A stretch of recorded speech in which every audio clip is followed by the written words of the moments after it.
is hoping for discussions around nationalisation and state intervention in the economy at the ANC's National General Council in Durban might be disappointed. President Jacob Zuma said yesterday that the 5-day meeting was confined to reviewing past performance rather than the introduction of new policies. Theo Venter, political analyst at the Northwest University, is at the meeting. He joins me on the line now. Theo, good afternoon. Hello. Well, Theo, in the run-up to this week's meeting, it looked like a whole host of new policies such as nationalisation, curbing the rand's strength, were going to be discussed in depth at the meeting. Have these fallen off the agenda now?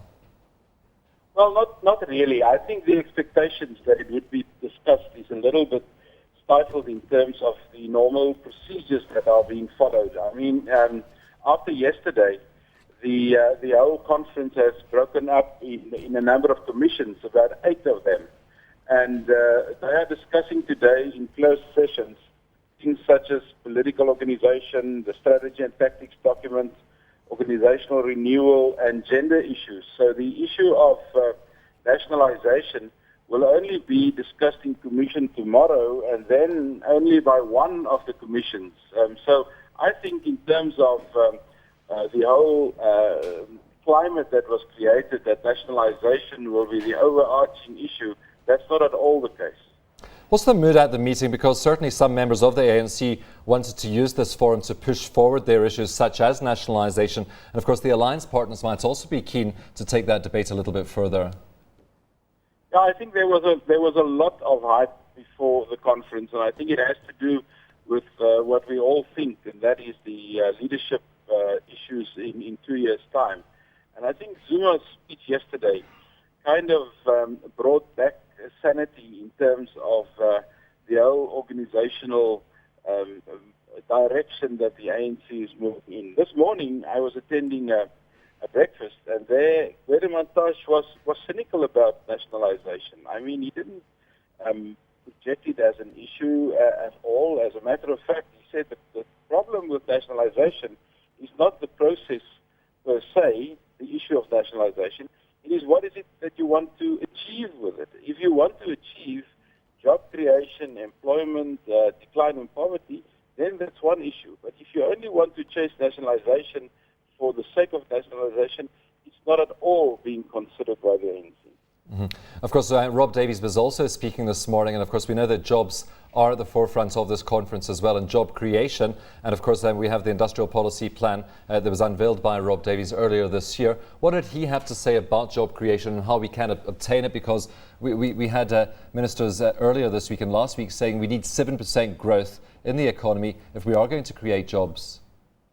Yeah, Rob Davies made a very good impression. He had a short but powerful presentation about the industrial policy, the second version, and the things that they're contemplating, especially the lessons they've learned from the BRIC countries, Brazil, India, and China. And it seems to me some of those lessons, especially the financing model of industrial development and the issues of local content and a continuous industrial policy, those things I think is quite well in place, and they're doing a lot of good work to get those things going. Of course, we had President Zuma yesterday saying that they wanted a review of the party's performance, but isn't this perhaps opening up a can of worms that they would rather not open? Because when you saw the recent strikes and the public unrest really around service non-delivery we're seeing at this stage. Yeah, you must remember the basis of this conference is a midterm re-look of the Polokwane decisions, and in a certain sense, an agenda-setting conference for 2 years' time when they have this national conference in Bloemfontein. So in a sense, when they discuss it, they will discuss issues that are worrying them so as to solve them in 2 years' time. So I think there's a little bit of an overextended expectation of what this conference can actually do. And of course, we had ANC Secretary General Gwede Mantashe last night tabling a report that described a party in disarray. Do you think that's a fair assessment, just given the discord we're seeing between the ANC Youth League and some senior ANC members and government members at this stage? I think that issue must be analysed in at least 3 levels. When you look at national politics, there are certain issues between the alliance partners. When you look at provincial level, some of the provinces are really in disarray in terms of party structure. And I mean, Northwest comes to mind, the Western Cape comes to mind, the Eastern Cape comes to mind. And then when you look at the third level, that is of local government, I mean, we have only but about 35 to 40 local governments that are solvent. The rest cannot even survive in terms of their own means, and that is not to say that their political issues are sorted out there. So the problem really is not the alliance as such, but how those things trickle down to the provinces and eventually to local government, and that is where the service delivery problems emerge. It is not that we don't have the capacity, we do have that.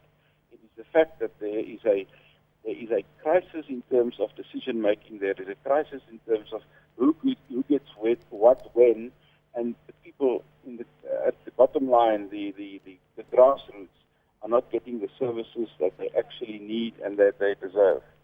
Yeah, we have to leave it there. Thanks very much for taking the time to speak to us this afternoon.